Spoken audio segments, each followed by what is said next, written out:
সবাই জানতে চায় যে তোমাদের লিঙ্গ কি। আমাদের লিঙ্গ স্ফুলিঙ্গ, সেই জন্যই মেঘে ঢাকা তারা দেওয়া। ওই নিতা চরিত্রটার সঙ্গে মনে হয় আমরা সবাই যারা মুক্তি চাই, মুক্তিকামী এক সমাজের স্বপ্ন দেখি।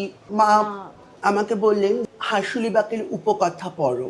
আমার বাবা মা কিন্তু কেউ কোনোদিনও আমি মেয়েলি বলে আমাকে ব্যথা দেওয়া, যন্ত্রণা দেওয়া সেটা করেননি। মাইনরিটি আরো অনেক ধরনের হয়। আসলে যে পিতৃতন্ত্রকে চ্যালেঞ্জ করে, হেটেরোপেট্রিয়ার্কির দাস হয়ে থাকে না, পদলেহন করে না, মাথা ঝোঁকায় না, সেই মাইনরিটি। নারী বললে যে ইমেজারি ভেসে আসে সেটা আমি নই। এই নারীত্ব আমার অর্জিত নারীত্ব। তাহলে তো তুমি ট্রান্স বিল এখন যেটা পাস হয়েছে, তাহলে তুমি ট্রান্সফর্মার নও। হ্যাঁ, আমি এই দুটো ক্লাব করে তোমাকে একটু বলতে চাই যে এসআইআর নামক যে সুপারস্ট্রাকচার, তার সাবভার্সন হচ্ছে একটা এই ট্রান্স অ্যাক্ট। আমলারা মিটিং এ ট্রান্সজেন্ডার বলতে গিয়ে ট্রানজিস্টার বলছেন, ট্রান্সফরমার বলছেন, ট্রান্স মানে হিজড়ে বলছেন। এই হাতে তালিটা তো আমি মনে করি এটা মোড অফ রেজিস্ট্যান্স। আমার মনে হয় আমাদের এই যারা আন্দোলনকারী তাদেরও নিজেদের ক্রিটিক্যালি দেখার সময় এসেছে কিভাবে অদ্ভুতভাবে পথ পরিবার হয়ে গেছে, পরিবার পথ হয়ে গেছে। কপালে লেখা টেখা কিছু নেই, আছে যা তাকে বলে ধপ। কপালে লেখা টেখা কিছু নেই, আছে যা তাকে বলে ধপ। গল্প জুড়ে তার শুরু হলো আবার বৈঠকে বৈঠক। গল্প জুড়ে তার শুরু হলো আবার বৈঠকে বৈঠক। আজকে আমি খুব খুশি, কারণ আমার সঙ্গে আমি বলেছিলাম যে এটা মেয়েদের অনুষ্ঠান, কিন্তু আজকে যেরকমভাবে পুরুষ চিহ্নিত শরীর, নারী চিহ্নিত শরীর, সেসবের বাইরেও লিঙ্গ রাজনীতি এবং আমার ভীষণ প্রিয় একজন মানুষ মিছিলে সবার সামনে হাঁটতে এবং যেভাবে স্লোগান দিত হাঁ করে শুনতাম। আজকে আমাদের সঙ্গে আছে অনুরাগ মৈত্রেয়ী। অসংখ্য ধন্যবাদ, তুমি আজকে আমার সাথে এসেছো এবং আমাদের এই আড্ডায় অনেক কিছু জানবো যেগুলো আমি সত্যিই জানি না, কিন্তু আমি জানতে চাই, চেষ্টা করি জানার, যতটা আমরা নিউজ বা তোমাদের মাধ্যমে কিছু পেজেস লাইক করা যায় সেখান থেকে জানতে পারি। কিন্তু এবার তোমার থেকে অনেক কিছু জানবো এবং তোমার জীবনটা যেটা খুব ইন্টারেস্টিং আমি ছোট ছোট করে শুনেছি, তাই আজকে সেই নিয়েও আড্ডা হবে। অসংখ্য ধন্যবাদ আমাদের এই আসরে আসার জন্য। শুধু শুরু করবো মেঘে ঢাকা তারা, এটা কেন? ধন্যবাদ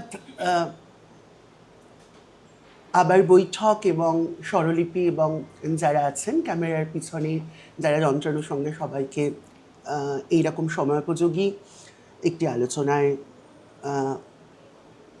আমাকে আমন্ত্রণ জানানোর জন্য রামধনু শুভেচ্ছা। মেঘে ঢাকা তারা এই আজ অবধি যতবার দেখেছি বিভিন্ন সময় বিভিন্ন বোধের উত্তরণ হয়েছে। এক একটা সময় এক এক রকম কগনিটিভ লোড এসেছে, তৈরি হয়েছে মনে। একটা সময় মনে হয়েছিল যে এই নিতা চরিত্রটি যেন সঙ্গে আমরা দের মতো যারা প্রদীপের নিচে পড়ে থাকা এক অন্ধকারের মতো সমাজের এক কোণে ঠেলে রাখা হয়, যাদেরকে অসমকাম পিতৃতান্ত্রিক সমাজের মানুষরা যাদেরকে এক কোণে ফেলে রাখার চেষ্টা করেন, এবং পরিবার, সমাজ, বৃহত্তর পরিবারে তারা যেন, আমরা যেন একটু কম নাগরিক, লেসার সিটিজেন, লঘু নাগরিক, ব্যর্থ নাগরিক, ফালতু নাগরিক, আমাদের অস্তিত্ব যেন একটু ডেফিসিট বা খামতি, আমরা যেন একটু লেস এবলড, সেইখান থেকে আমাদের একটা কম্পেনসেশন মোডে ফেলে দেওয়া হয়। যে ঠিক যেভাবে রেটোরিকটা নর্মালাইজ বা অ্যাপ্রোপ্রিয়েটেড হয় যে আমার মা কালো কিন্তু মুখটা খুব মিষ্টি, মানে দেখবে কালো হওয়াটা যেন কোথাও একটা অপরাধ, দলিত হওয়া যেন অপরাধ, মুসলিম হওয়া অপরাধ, বেটে হওয়া অপরাধ, প্রতিবন্ধী হওয়া অপরাধ, যৌনকর্মী হওয়া অপরাধ, এলজিবিটি, ধুরানি, কোটি, হিজড়া সম্প্রদায়ের মানুষ হওয়া অপরাধ। তো এগুলো আমাদের কি দিয়ে কম্পেনসেট করতে হবে, পূরণ করতে হবে, সেইটা আমাদেরকে কোথাও গিয়ে যেন এই সেন্স অফ অপারেশনটা কোথাও গিয়ে কনভার্ট হয় সেন্স অফ রেসপন্সিবিলিটিতে। মানে তুমি যে অবদমিত হচ্ছ, মানে ঠিক আমি যদি একটা অ্যানালজি ড্র করি, যে একজন সিস হেটারোসেক্সুয়াল মহিলা শ্বশুর বাড়িতে অত্যাচারিত হচ্ছেন, আর বাপের বাড়িতে বাবা মা অনেক সময় বলেন একটু মেনে নে, তুই তো মেয়ে, মানে তার অবদমনটা তাকে সেন্স করতেই দেওয়া হচ্ছে না, বরং তাকে তার দায়িত্ব দিয়ে ওই অবদমনটাকে ঢেকে দেওয়া হচ্ছে, যে এটাই আমার ভবিতব্য, আমি তো মেয়ে। তাই আমার এটা ক্ষেত্রে এটা তিনি তার অবদমনটাকে চিনতে পারছেন না, চিহ্নিত করতে দেওয়া হচ্ছে না, এবং বারবার তাকে তো মানে মনে ঢুকিয়ে গেঁথে দেওয়া হচ্ছে, এই প্র্যাকটিসে ঢুকিয়ে দেওয়া হচ্ছে যে তোমাকে এইটা দায়িত্ব তোমার, কারণ তুমি তোমার মধ্যে এই খামতিটা আছে। তো সেই জায়গায় দাঁড়িয়ে সেই জন্যই মেঘে ঢাকা তারা দেওয়া ওই নিতা চরিত্রটার সঙ্গে মনে হয় আমরা সবাই যারা মুক্তি চাই, মুক্তিকামী এক সমাজের স্বপ্ন দেখি, মুক্ত হতে চাই, এই বদ্ধ হওয়ার যারা বদ্ধ করতে চায় তার বিরুদ্ধে সেই যে নিউতে একটি আন্দোলন হয়েছিল পিঞ্জরা তোড়া বা খাঁচা ভাঙার যে আন্দোলন, এই আমৃত্যু অসমতা কাম পিতৃতান্ত্রিক সমাজের বিরুদ্ধে যে লড়াই, তো সেই বেড়াজাল ভাঙার কথা, এবং সেই সূত্র ধরেই এই মেঘে ডাকা তারা। মানে কোথায় চলে গেলাম আমি ভাবতে ভাবতে, সত্যি তো তাই। মানে আজকে আমি যেহেতু এটা পুরোটা মেয়েদের শো, সেখানে ওমেন মানে সবসময় একটা সঙ্গে পুরুষ যোগ করে দেওয়া হয়, সেখানে তৃতীয় নাগরিক করে দেওয়া হয় ট্রান্স বা অন্য ধরনের যারা। কতটা কষ্ট নিয়ে, এবং তুমি ছোটবেলা থেকে তো অনেক কষ্ট নিয়ে বড় হয়েছো, একটু বলো যে কিভাবে, কোথায় জন্ম, এবং তুমি আসলে এই যে আমাদের সবাই জানতে চায় যে আমাদের মতো মানুষকে দেখে যে তোমাদের লিঙ্গ কি, তো তাদের উদ্দেশ্যে বলি যারা জানতে চায় যে তোমার লিঙ্গ কি, আমাদের লিঙ্গ স্ফুলিঙ্গ, মানে স্পার্ক। যে স্ফুলিঙ্গ আমাকে ভাবায় কাঁদায় এবং বলে যে ভীষণ রাগে যুদ্ধ হবে, যে স্ফুলিঙ্গ আমাদের প্রতিবাদ করতে শেখায়, শুধু মানে আমি যে রূপান্তরকামী মানুষ এটাই তো শুধু আমার পরিচয় নয়, আমার একটি এক্সটেন্ডেড সেলফ আছে, যেই এক্সটেন্ডেড সেলফের একটি প্রসারিত চিত্ত আছে যার মধ্যে অনেকগুলো আমি আছি। হ্যাঁ, আমি মহাপৃথিবীর নাগরিক, আমি মহাপ্রকৃতির নাগরিক, আমি প্রাণ প্রকৃতির মধ্যে অবস্থান করি। তো আমার যে অনেকগুলো আমি নিয়ে এই আজকের আমি, তাকে কোথাও রিডিউস করে শুধু এই পরিচয়ের আন্দোলনে অনেক সময় ঢুকিয়ে দেওয়া হয়। মানে আমাকে আজকে ধরো 15-20 বছর আগে এরকম প্রশ্ন অনেক সময় করা হয়েছে, যে বহুদিন আগে, যে আপনি তো কোনো মিছিলে হয়তো গেছি বা কোথাও গেছি, যে মানে ট্রান্স মানুষরা যেন শুধু ট্রান্স লিঙ্গ বৈষম্য আন্দোলনই করবেন, বাকি অন্য আন্দোলনগুলো মানে রাষ্ট্র কোথাও ঠিক করে দেয় কোন মানুষ কোন আন্দোলন করবে, লিমিট করে দেয়, একটা সিলিং দিয়ে দেয়, কারণ রাষ্ট্র ভয় পায় সবচেয়ে বেশি নাগরিক আন্দোলনে। মানে আমরা যারা অদলীয় কিন্তু অবশ্যই অরাজনৈতিক নই, মানে ব্যক্তিগতভাবে আমি বিশ্বাস করি যে I have lost faith in parliamentary democracy. মানে আমার মনে হয় যেন সংসদীয় গণতন্ত্র বলে আর কিছু নেই, মানুষের সাধারণ মানুষের নাগরিকদের আন্দোলন ছাড়া, এই ফোর্স ছাড়া, এই জনজোয়ার ছাড়া আর মুক্তি নেই। মানে সে এক রং পাল্টে আর এক রং আসে, কিন্তু সেই শাসকের সেই শোষণ করার ধরনটা হয়তো কম বেশি হয়, এই হয়, কিন্তু সেই মানুষের মুক্তির কথা, মানুষের সার্বিক বৈষম্যের বিরুদ্ধে যে লড়াই, শুধু তো লিঙ্গ বৈষম্য নয়, লিঙ্গ বৈষম্যর সঙ্গে জাত পাত ধর্ম বর্ণ শ্রেণী, এই যে ইন্টারসেকশনাল জায়গাটা, মানে একজন ট্রান্স মানুষ তিনি তো শুধু তার লৈঙ্গিক অবস্থানের জন্য, লিঙ্গগত অবস্থানের জন্য অবদমিত নন। একজন ট্রান্সজেন্ডার দলিত আছেন, মুসলিম আছেন, পরিযায়ী শ্রমিক আছেন, পরিবেশ কর্মী আছেন, জঞ্জাল কর্মী আছেন, প্রতিবন্ধী মানুষ আছেন, অ্যাসিড সার্ভাইভার আছেন, বার্ন সার্ভাইভার আছেন, জনজাতি আছেন, মতুয়া আছেন, ফুটপাতবাসী আছেন, প্রতিবন্ধী আছেন, ধুরানি কোতি হিজড়া সম্প্রদায়ের মানুষ আছেন। তো এই লৈঙ্গিক অবস্থানের সঙ্গে সঙ্গে তার অন্যান্য যখন তিনি মার্জিনালাইজ তার আইডেন্টিটি রয়েছে, তখন তো সেটা অ্যাম্প্লিফাই হতে থাকছে বা মানে উত্তরোত্তর বৃদ্ধি হতে পারছে। কিন্তু রাষ্ট্র কোথাও তার ষড়যন্ত্র, তার নীতি নির্মাণ দিয়ে আন্দোলনকে ভেঙে টুকরো টুকরো করে দেয়। হেট্রোপেট্রোয়েকি কি করে, অসমকাম পিতৃতান্ত্রিক মৌলবাদী শক্তি তোমার আমার মধ্যে লড়াই বাঁধিয়ে দেয়, আর পিতৃতান্ত্রিক ওই শক্তি সেই মুনাফাটা লোটে, মজাটা লোটে, যাতে আন্দোলনগুলো খণ্ড খণ্ড টুকরো টুকরো হয়। তোমার যন্ত্রণা যাতে কোনোভাবেই আমাকে না স্পর্শ করে, বা আমার যন্ত্রণা কোনোভাবেই তোমাকে স্পর্শ না করে। আসলে আমাদের সবার লড়াই যে ওই বৃহত্তর একটি বৈষম্যের বিরুদ্ধে, সার্বিক বৈষম্যের বিরুদ্ধে, বৈষম্যবাদের বিরুদ্ধে, সেইটা আমাদের সেন্স করতে দেয় না। তাহলে তো একটা রেভলিউশন হয়ে যাবে। তো তুমি ছোটবেলায় তোমার এই যে পরিবর্তনটা বা তুমি কি করে সেন্স করতে পারলে সেটা, মানে অনেকে তো নিশ্চয়ই বুঝতেও পারে না, বা বাড়ির লোকদের থেকে সেটা বোঝাতে গেলেও বুঝতে চায় না। আমার ক্ষেত্রে না, আমার ক্ষেত্রে খুব ইন্টারেস্টিং। মানে আমি ছোটবেলায় মার ওড়না দিয়ে খোপা করতাম, যেরকম আর 5টা বাচ্চা অনেক সময় করে। আমার বাবা মা কিন্তু কেউ কোনোদিনও আমি মেয়েলি বলে আমাকে ব্যথা দেওয়া, যন্ত্রণা দেওয়া বা পুরুষ হওয়ার মতো করে ট্রেনিং দেওয়া বা কষ্ট বা যন্ত্রণা দেওয়া সেটা করেননি। কারণ এই যে পাউডার, সেন্ট, মাথার বালিশের কভার, কোল বালিশের কভার, পর্দা, পেন্সিল বক্স, সব কিছুরই তো জেন্ডার থাকে। সোয়েটার থেকে, সাবান থেকে, চিরুনি থেকে, কোনটা মিকি মাউস দেওয়া, কোনটা ফ্লোরাল প্রিন্ট হবে, এটা ছেলেদের, এটা মেয়েদের। মানে আসলে একটা বাচ্চা যখন জন্মায়, ওই সিস্টার পা তুলে বলুন তো ছেলে হলো না মেয়ে হলো, ওই ভেরি মোমেন্ট থেকে কিন্তু বাইনারির জন্ম হয়ে যায়। ফলে বাচ্চাটা কিন্তু আর বড় হয়ে সেন্স করতেই আর মানে যে করবে তাকে যে সেই সুযোগটা দেওয়া, যে বাচ্চা তার জেন্ডারটা চুজ করবে। আমার ক্ষেত্রে মনে হয় আমার বাবা মা খুব কন্যা সন্তান নের একটা ইচ্ছা ছিল। মানে সেই সিমন দ্য বোভারের কথায়, দ্য সেকেন্ড সেক্স 1949-এ বোভার বলছেন যে not every female human being is necessarily a woman. মানে এখানে বোভার বলছেন যে জৈবতাই নিয়তি নয়।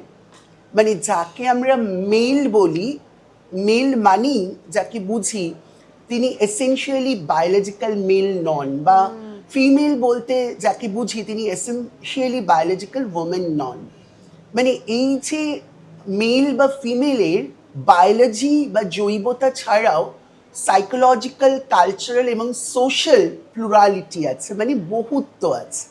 মানে নারী শব্দটার ইটসেলফ একটা প্লুরালিটি আছে, একটা বহুত্ব আছে। হ্যাঁ, তো ফলে সেইটাকে, সেই ব্যাপ্তিটাকে, সেই ডাইভার্সনেসটাকে, সেই ভেরিয়েন্সটাকে রিডিউস করে যে বায়োলজিতে ঢুকিয়ে দেওয়া হচ্ছে, এই বায়োলজিক্যাল এসেনশিয়ালিজম দিয়ে এইভাবে অ্যাপ্রোপ্রিয়েট করা হচ্ছে।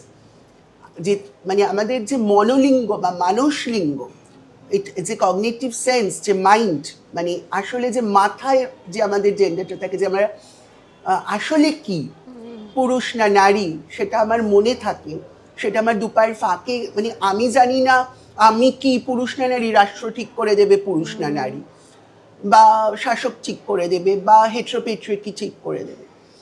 আসলে বারবারই এই বায়োলজি দিয়ে, এই বায়োপলিটিক্স দিয়ে, মুনাফা দিয়ে, পুঁজি দিয়ে সবসময় হেট্রোপেট্রিকি চায় আমাকে একটা খোপে ঢুকিয়ে দেওয়ার জন্য।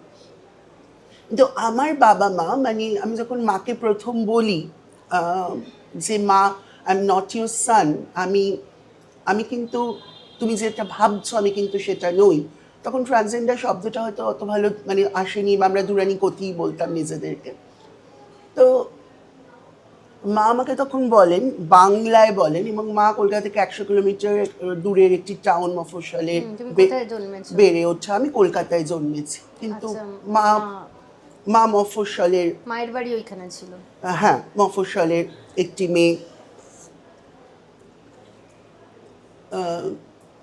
কৃষ্ণনগরে মার, কলকাতার অনেক দূরে। এবং খুবই অল্প বয়স, 19 বছরে বিয়ে হয়ে যায় মার। তো মা কিন্তু আমাকে বললেন যে তুমি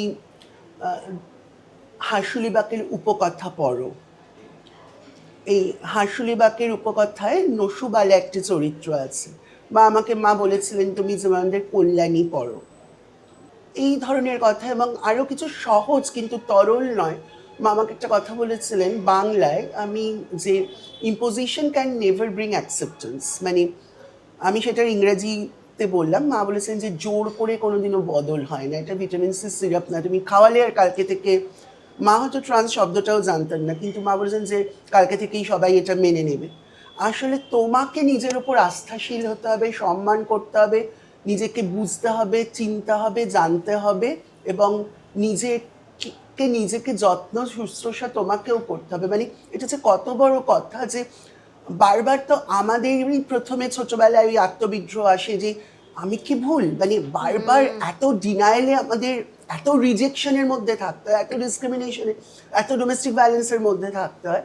ফলে এই যে বারবার ঠিক আর বেঠিক, এই কারেক্টিভনেস, মানে একটা ঠিক করে দেওয়ার, সংশোধন করে দেওয়ার টেন্ডেন্সি, আমাকে একটা মানে মানে হেটারোসেক্সুয়ালিটি ইজ ইকুয়াল টু প্রোডাকশন, মানে সন্তান প্রজনন করবে, মুনাফা হবে, বৃদ্ধি হবে, বাড়বে।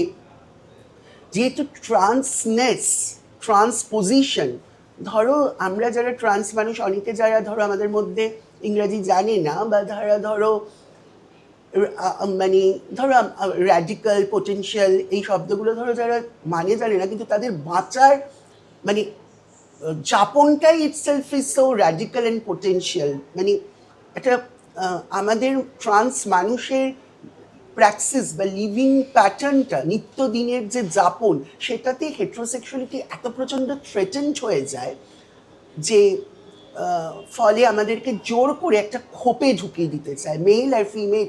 আসলে যে প্রাণ প্রকৃতির একটা অপূর্ব সৃষ্টি এই ট্রান্স মানুষ, এটা তুমি বহু জায়গায় আমাদের মিথোলজিতেও তুমি দেখতে পারবে, আছে বিভিন্ন স্কাল্পচারের মধ্যেও আছে, তুমি কোনারক, খাজুরাও স্কাল্পচারের মধ্যেও আছে।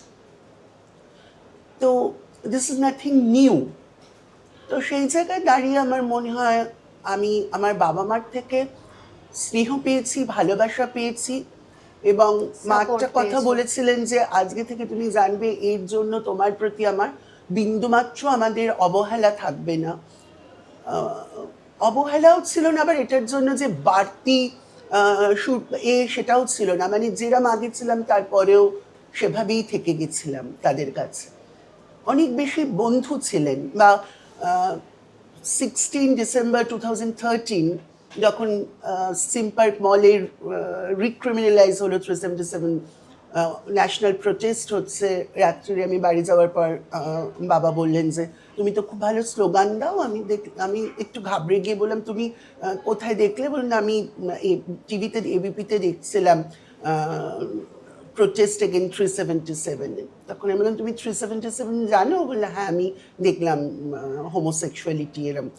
তো ফলে মানে একটা স্নেহ ছিল, ভালোবাসা ছিল, আর এটা অন্তরায় হয়নি সেই ভালোবাসার।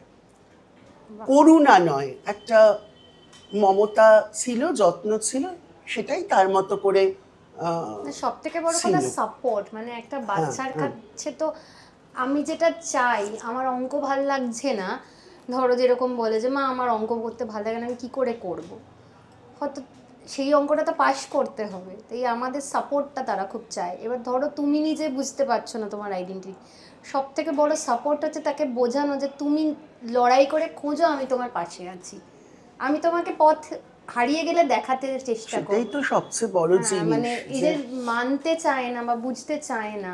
হ্যাঁ, আমি সব দোষটা যে বাড়ির লোকের দেবো না, বাড়ির লোক একটা সিস্টেমে থাকে, তো বাড়ির লোকও এরকম অনেক জায়গায় দেখেছি যেখানে বাড়ির লোক সাপোর্ট দিচ্ছে বাচ্চাকে বলে, আত্মীয় স্বজন, পাড়ার লোক বলছে যে, অনেক আমার বন্ধুরা আমাকে এসে বলেছে যে জানিস আমার অমুক আত্মীয় বলেছে যে ওর তো স্পাম কাউন্ট কম ছিল, এরম সন্তান জন্ম দিয়েছে, তাই বাধ্য হয়ে মেনে নিচ্ছে।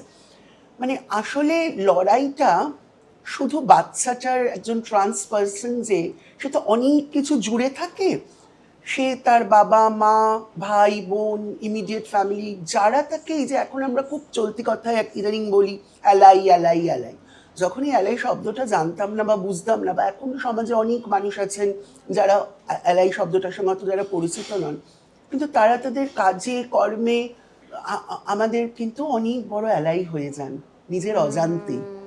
একদমই তাই। হ্যাঁ, এবং সাপোর্টটা ভীষণ প্রয়োজন, কারণ একটা মানে কন্টিনিউয়াসলি একটা লড়াই চলে, মানে প্রতি মুহূর্তে, মানে আমার এরমও মনে আছে যে আমি আমার বাবাকে দাহ করছি, মুখাগ্নি করছি, তখনও লোকে তাকাচ্ছে। মানে এই যে গেজেস বা এই যে গেজ, এটা মানে ভয়ঙ্কর পরিস্থিতি। ফলে সত্যি তাই, মানে ফলে সময় একটা, মানে এইটা না আমি ওই জন্য তুমি কাটালে কি করে? মানে একটা সময় বুঝতে পেরেছি যে আমি মানে প্রথম বুঝতাম আমি ট্রান্স বলে বোধহয়, তারপর আমি বুঝলাম যে না, মাইনরিটির, আমি শুধু ট্রান্স বলে না, মাইনরিটির অনেক মার্কার আছে, মানে মার্কড মাইনরিটি, চিহ্নিত যে সংখ্যালঘু, তার বাইরেও মাইনরিটির একটা এক্সটেন্ডেড রেজিস্টার আছে, যার মধ্যে অনেক মাইনরিটি আছে। মানে ধরো একজন এলজিবিটি মানুষ, একজন হিজড়া, পতি, ধুরানি, প্রতিবন্ধী মানুষ বা অন্যান্য যারা মাইনরিটি আছেন, তারা যারা মাইনরিটি, তার সাথে সাথে কগনিটিভ মাইনরিটিও হয়। মানে ধরো তুমি কোনোভাবে পিতৃতন্ত্রের সঙ্গে আপোষ করলে না, ধরো কোনো মহিলা, আমি সহজ করে বলছি, সে শ্বশুরবাড়ির এই যে গুড ওম্যান ব্যাড ওম্যান, মানে মহিলা কথাটার মধ্যে একটা স্যানিটি, খুব স্যাক্রোস্যান্ট, কোন মহিলা খুব ভালো মহিলা যে বর শত পেটালে, শ্বশুরবাড়ির শত অত্যাচার খেয়ে মারা গেলেও, মানে খুন হয়ে গেলেও, মানে যেরকম ধর্ষণ হলে একটু কম আউটরেজ হয়, ধর্ষণ হয়ে খুন হলে একটু বেশি আউটরেজ হয়, সেরকম যে মেয়ে শ্বশুরবাড়িতে বধূ হত্যার শিকার হয় তার প্রতি সমাজের খুব দয়া করুণা থাকে, তাকে সেই মৃত্যুটাকে ভ্যালোরাইজ করা হয়, গ্লোরিফাই করা হয়। কিন্তু আজকে এই ডিভোর্সি শব্দটা যেন একটা ক্যাশ ওয়ার্ড, একটা স্লার, একটা গালাগাল যেন, মানে সে রেজিস্ট্যান্স যে দেয়, যে প্রতিরোধ করে, যে অপারেশনটাকে চিহ্নিত করে যে বেরিয়ে আসে, তাকে কোথাও নারীত্বকে লেসার ওম্যান বা তার নারীত্বের লেজিটিমেসিটা কমে যায়। যে ও তো ডিভোর্সি, ও হুইসপার হয় পাড়ায়, ও তো একা থাকে বাচ্চা নিয়ে, ও তো সব স্বাধীন চেতা, কারণ ও শ্বশুরবাড়িতে খুন হয়নি, ও মারা বা যায়নি। কোনো, আমার ক্ষেত্রে যেটা হয়, আমি প্রচুর পুরুষ নিয়ে কাজ করি, হ্যাঁ, মানে আমার চরিত্রটা নেই। হ্যাঁ, কারণ পুরুষ নিয়ে কাজ করা শুধু না, এবং কারণ এই যে একজন বেরিয়ে এলো, একজন একটা মানে ডোমেস্টিক ভায়োলেন্স বা ইন্টিমেট পার্টনার ভায়োলেন্স থেকে সে বেরিয়ে এলো, তার সাহসটা, সে তো আরো 10 জনের এক্সাম্পল হতে পারে, যাতে তাকে দেখে আরো 10 জন না ইন্সপায়ার্ড হয়ে এই পেট্রিয়ার্কিকে না ভাঙতে পারে। সে যে ভাঙলো, তাকে উৎসাহ দেওয়ার বদলে তাকে আরো বদ্ধ করে দেয়। এটা তো এক ধরনের মুক্তি, সে লিবারেটেড হলো। মুক্তি তো চায় না খুব বেশি মানুষ, না, তাকে আরো বদ্ধ করে দিতে চায়, তাকে আরো পিছিয়ে দিতে চায়। তো সেই জায়গায় তখন আমার মনে হয়েছে যে মাইনরিটি আরো অনেক ধরনের হয়। মানে আজকে যদি আমি ট্রান্স মানুষ না হয়ে আমি হেটারোসেক্সুয়াল মেয়েও হতাম, কিন্তু তখনও যদি আমি বিয়ে থেকে আমার একটা এরম ডিস্টার্ব কোনো লাইফ হতো, যে আমার বর আমায় পেটাচ্ছে, শাশুড়ি অত্যাচার করছে, আমি বেরিয়ে আসতাম একা বা বাচ্চার হাত ধরে, বা আমি বাই চয়েস আমি বায়োলজিক্যাল মাদারহুড না হয়ে অন্য কোনো অল্টারনেটিভ মাদারহুডে বিশ্বাস করতাম, তখনও আমাকে ফেস করতে হতো। তার মানে আসলে যে পিতৃতন্ত্রকে চ্যালেঞ্জ করে, যে হেটেরোপেট্রিয়ার্কির দাস হয়ে থাকে না, যে পদলেহন করে না, মাথা ঝোঁকায় না, যে বিদ্রোহ করে, যে রিবেল করে, সেই মাইনরিটি। এবার একটু জানি যে তোমার স্কুল, তুমি কোথায় পড়াশোনা করেছো? আমি একটা মিশনারি স্কুলে পড়তাম, কিন্তু স্কুলের বন্ধুরা, মানে অনলি ফর বয়েজ স্কুল ছিল, বন্ধুরা ছোটবেলায়, আসলে আমি পড়াশোনা থেকে প্রচুর কো-কারিকুলার অ্যাক্টিভিটিসের মধ্যে ইনভলভ ছিলাম, যেমন যেরকম রিসাইটেশন, প্রায় বাবার কোলে বসে আমি 4 বছর বয়স থেকে রিসাইটেশন করতাম।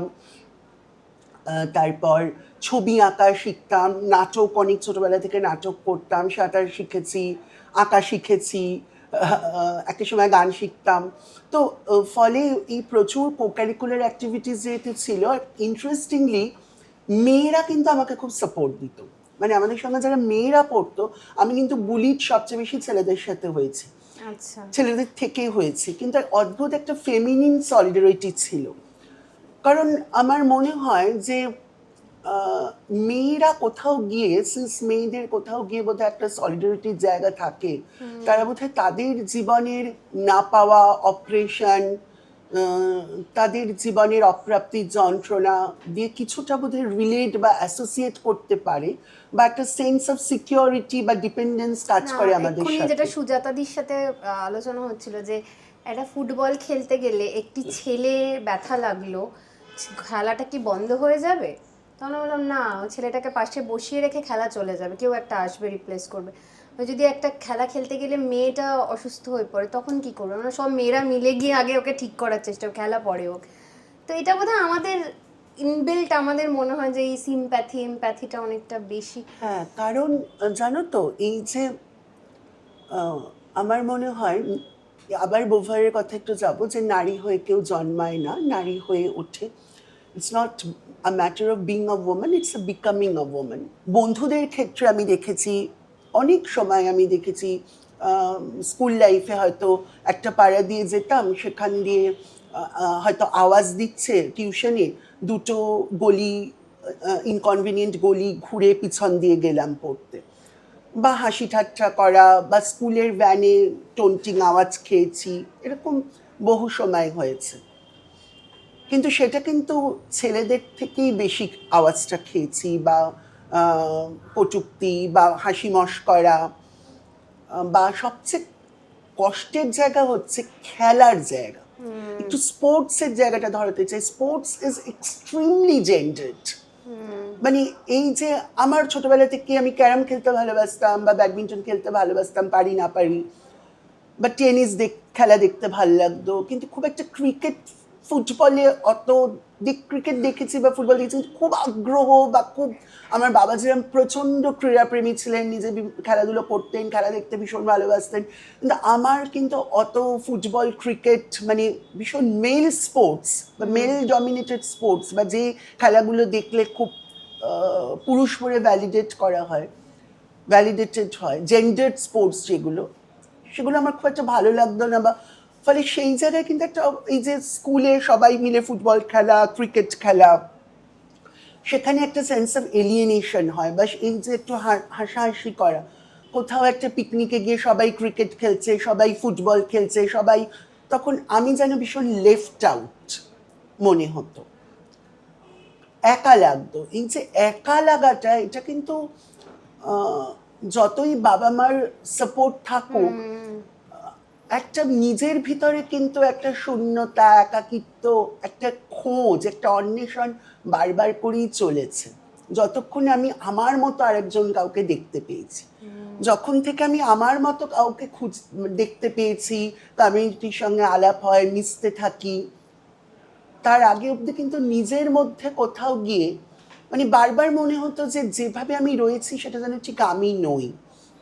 মানে মা লম্বা বিনুনি করছে, বা মা একটা শাড়ি পরে কোথাও বেরোচ্ছে, বা মা মাসিমণিরা বলতো আমরা বোনেরা, যেরকম আজকে আমরা আমি সিঙ্গেল চাইল্ড, কিন্তু আমরা ট্রান্স বোনেরা যেরকম বলি, আমরা বোনেরা, এই বিভিন্ন কথার মধ্যে থেকেও যেন মনে হতো, বা যে আমরা কোথাও গিয়ে একটা সেন্স অফ এলিয়েনেশন ফিল করতাম। সেইটা কিন্তু আজকে একটা ভালো লাগা, বা একটা অনেকটা মানে এটা তুমি পেলে কিভাবে? তোমার মানে কি করে এটা কিভাবে পেলাম জানো তো? এটা যখন প্রথমে আমাদের এইটা, এই যে এলজিবিটির যে এই যে আন্দোলন বলো, সেই একটা সেটার এই 97, 98, 99, 2000 এই সময়টা, এটা খুব অদ্ভুত। মানে কিভাবে আলাপ হয়েছে, মানে পাড়াতে আলাপ হয়েছে, মানে দমদম স্টেশনে বিভিন্ন আমাদের সম্প্রদায়ের মানুষজন, আমি টিউশন পড়ে ফিরতাম, সেখান থেকে দেখতাম আমাদের মতো লোকজন রয়েছে। এই একজনের থেকে আস্তে আস্তে চালা পার্কে আলাপ হয়েছে সাঁতার কাটতে গিয়ে, মানে বেশিরভাগই কিন্তু বাড়ির বাইরে আলাপ হয়েছে। মানে এই যে কুয়ারিং দ্য রোড, বা queer culture of finding and people friends from road, এবং কিভাবে অদ্ভুতভাবে পথ পরিবার হয়ে গেছে, পরিবার পথ হয়ে গেছে। যে দারুণ। যে সেই আমার মনে পড়ে রবার্ট ফ্রস্টের ক্লাস 10-এ একটা কবিতা পড়েছিলাম, the road not taken, two roads diverged in a yellow wood, I took the path less travelled by. মানে if heterosexuality is the path more traveled by, this is a deviant, মানে এটা যেন একটা ব্যত্যয়, এটা আর একটা পথ, প্যারালাল রাস্তা, যেটা কম মানুষ গেছে কিন্তু বহু মানুষ গেছে, লেস ট্রাভেল। সেই জবে থেকে ওই লেস ট্রাভেলড বাই পথে গেলাম, ওই এক থেকে আস্তে আস্তে কীভাবে সংযোগ হতে হতে আমি আমার মতো, আমার আস্তে আস্তে এবং কি অদ্ভুতভাবে একটা অর্গ্যানিক ডিক্লাসিফিকেশন হলো। ওখানে দমদম স্টেশনে যখন যেতাম প্রথমে 99, 2001, 2 ওই সময়টা 3, 2000, তখন কিন্তু কার বাবা ডাক্তার, কার বাবা তখন সায়েন্টিস্ট, কার বাবা প্রফেসর, কার মা রান্নার কাজ করে, কার বাবা মা বাসন মাজে, এগুলো ম্যাটার করতো না। আমরা সহই হুল্লোড় করে খাওয়া, কেক কাটা, জন্মদিনে গল্প করা, একটা কমন মিনিমাল পয়েন্ট, আমরা সবাই বন্ধু এবং আমরা সবাই ধুরানি কতি এবং আমাদের সবার একটা ছেলেকে ভাল লাগে, এইরকমই আমরা মানে খুব মজার ছিল দিনগুলো। মানে সেই লুকিয়ে চ্যাপস্টিক পকেটে করে, ওই কেপ্রি ওপরে রাউন্ডের টি শার্ট পরে লুকিয়ে সিঁড়িতে এসে চ্যাপস্টিক, ফেস পাউডার দেওয়া, মা মজা করে বলতো যে আমার ফেস পাউডারটা আমি একদিনও দিলাম না, তুই শেষ করে ফেলবি। বাবা আমাকে মডার্ন মিউজিয়াম থেকে, হাতিবাগান থেকে ফেস পাউডার কিনে দিতেন। তারপরে আমার সবচেয়ে মজার মনে পড়ে যে স্কুলে বাবা অনেক বড় অবধি আমাকে লন্ড্রি, আমি খুব মিকি মাউস, ডোনাল্ড ডাক এইগুলো পছন্দ করতাম বলে আমাকে ফ্লোরাল প্যান্টি কিনে দিত। এবার আমার মনে হয় ক্লাস 9-10-এ আমাদের এরম মিশনারি স্কুলে যেরকম বয়েজ টয়লেট হয়, আমার এক বন্ধু আমাকে বলছে, এমা তুই মেয়েদের প্যান্টি পরিস? মানে আমার মনে আছে, মানে বাবা মা ওয়াজ নট অ্যাট অল জেন্ডার্ড, মানে কখনোই এই যে কালার ব্যাসনেস, ছেলেরা নেভি ব্লু পরবে, প্যাস্টেল কালার্স পরবে, ছেলেরা বটল গ্রিন পরবে, তো মানে আমাকে তো মা খুব পিঙ্ক পরাতো, ফ্লোরাল ছোট, আমি অনেক বড় এই ফ্লোরাল প্রিন্টসগুলো, আমাদের সময় ডোনাল্ড ডাক, মিকি মাউস এইগুলো পরা, ফলে এগুলো কখনোই অন্তরায় হয়নি। কিন্তু ধীরে ধীরে কি হলো, অদ্ভুতভাবে কমিউনিটির সঙ্গে আস্তে আস্তে মেশা, তখন মিন্টো পার্ক, আরও পরে আমি বলছি, মিন্টো পার্ক, ঢাকুরিয়া লেক, পাব 7, এরকম বিভিন্ন জায়গায় আস্তে আস্তে মানুষজন তখন কাম আউট করছে, মানে ঘর থেকে বেরোচ্ছে নিজেদের পাড়া থেকে আস্তে আস্তে, যে যার পাড়ায় একজন দুজন করে, বা অনেকে অনেক সময় পাড়ায় ভয়, মানে একই পাড়ায় 4 জন আলাদা আলাদা থাকে, তারা জানি মানে তারা কমিউনিটির, কিন্তু পাড়া বলে তারা একে অপরের সঙ্গে কথা বলতে পারতো না, বা যদি মার্কড হয়ে যাবে একসঙ্গে 4 জন থেকে, কিন্তু তারাই আবার এসে মিন্টো পার্ক বা নন্দনে গল্প করছে। তো এইভাবে বাড়িতে, পাড়ায় সিকিউরিটি কম্প্রোমাইজ হয়ে যাবে বলে অনেক সময় দূরে এসে, এইভাবে আস্তে আস্তে একটা যৌথতা তৈরি হয় বিভিন্ন জায়গায়, দক্ষিণ কলকাতায়, উত্তর কলকাতায়, এরকম বিভিন্নভাবে একটা কমিউনিটি, সেলফ সাপোর্ট সিস্টেম, একটা গ্যাদারিং এইভাবেই তৈরি হয়। তারপরে তুমি নিজেকে পুরোটা ভাবে মানে কবে ট্রান্সফর্ম হলে? মানে ব্যক্তিগতভাবে আমার I am a non surgical trans woman. আমার কখনোই মনে হয়নি যে আমার বায়োলজি চেঞ্জ করে ট্রান্স নেসটা আমাকে ওই ফিনিক্স পাখির মতো পুড়ে ছাই হতে হতে তো আমরা জন্ম নিই। প্রতি সময় আমাদের মানে একটা পাখি, সে মার্লিন পার্ক বা না কাপ প্যারেড না কুইন্স নেকলেসের কোনো স্কাইস্ক্রেপারে, না সাউথ সিটির মলে কোনো ফ্ল্যাটে বন্দি, না 55 তলা ঝোড়বস্তিতে বন্দি। পাখি তো জানে সেটা সোনার না হীরের খাঁচা, পাখি তো জানে খাঁচাই, আমাকে এই খাঁচা ছেড়ে উড়ে যেতে হবে। আকাশ অজানা তবু খাঁচা ছিঁড়ে ভেঙে বেরিয়ে যেতে চায় সেই পাখি। তো আমরা তো বারবার এই আঙুল ভাঙতে চাই। তাই আমার কখনোই মনে হয়নি যে আমার শরীর, আমার ট্রান্সনেসের অন্তরায়, বা আমি নারীকে যেভাবে দেখি, জানি, বুঝি, ধারণ করি নারী শব্দটিকে, সেখানে আমার আন্তরিকভাবে আমি বিশ্বাস করি যে biology can never be the destiny. Whatever be my genital within my two legs, that can never determine my gender identity. আমি নিজেকে নারী শুধু বললে যে ইমেজারি ভেসে আসে সেটা আমি নই। আমি একজন ট্রান্স নারী, রূপান্তরকামী নারী। এই নারীত্ব আমার অর্জিত নারীত্ব, এই নারীত্ব আমার যুদ্ধ করে, বিদ্রোহ করে, লড়াই করে, প্রতি সেকেন্ডে অসমকাম পিতৃতন্ত্রের বিরুদ্ধে, স্রোতের বিরুদ্ধে, এই পাল্টা হাওয়ায় বেঁচে থাকা, টিকে থাকার লড়াইয়ে এই নারীত্ব আমাকে সাহসী করে, প্রতিস্পর্ধা যোগায়, দুর্বল করে না, আমাকে বরং যত্নশীল করতে শেখায়, শুশ্রূষা দিতে শেখায়, এবং নারী শব্দের যে বহুত্ব বা প্লুরালিটি তাকে উদযাপন করতে শেখায়। তাহলে তো তুমি ট্রান্স বিল এখন যেটা পাস হয়েছে সেই অনুযায়ী তো তাহলে তুমি ট্রান্সফর্মার নও। হ্যাঁ, ভেরি ভেরি $1 million কোয়েশ্চেন স্বরলিপি করেছে এবার। মানে এই যে রিজেক্ট নিয়ে তুমি ঘুরছো। Very good, right. ভালো লাগলো যে তুমি অ্যাটলিস্ট অবগত ট্রান্স বিলটা সম্পর্কে, যেটা এখন অ্যাক্ট হয়ে গেছে। আসলে খুব লজ্জা লাগে বলতে, জানো, আমি ট্রান্স এই বিল যেটা লোকসভার, রাজ্যসভায় প্রায় 4 ঘন্টার মধ্যে পাশ হয়ে তড়িঘড়ি করে যুদ্ধকালীন তৎপরতায় প্রেসিডেন্ট সই করে দিলেন এবং অ্যাক্ট হয়ে গেল। খুবই লজ্জা লাগে যে একজন করদাতা নাগরিক, এবং আমি এই দুটো ক্লাব করে তোমাকে একটু বলতে চাই যে এসআইআর নামক যে সুপারস্ট্রাকচার, তার সাবভার্সন হচ্ছে একটা এই ট্রান্স অ্যাক্ট। আমি এই দুটোকে আলাদা করে দেখছি না। এবং যারা অনেকে মনে করছেন যে এই সময়, এইরকম সময় এসআইআর, এই সময় কেন, এই সময় তা আসার কথা, কারণ এই লিঙ্গ রাজনীতি এটা কোথায় নেই।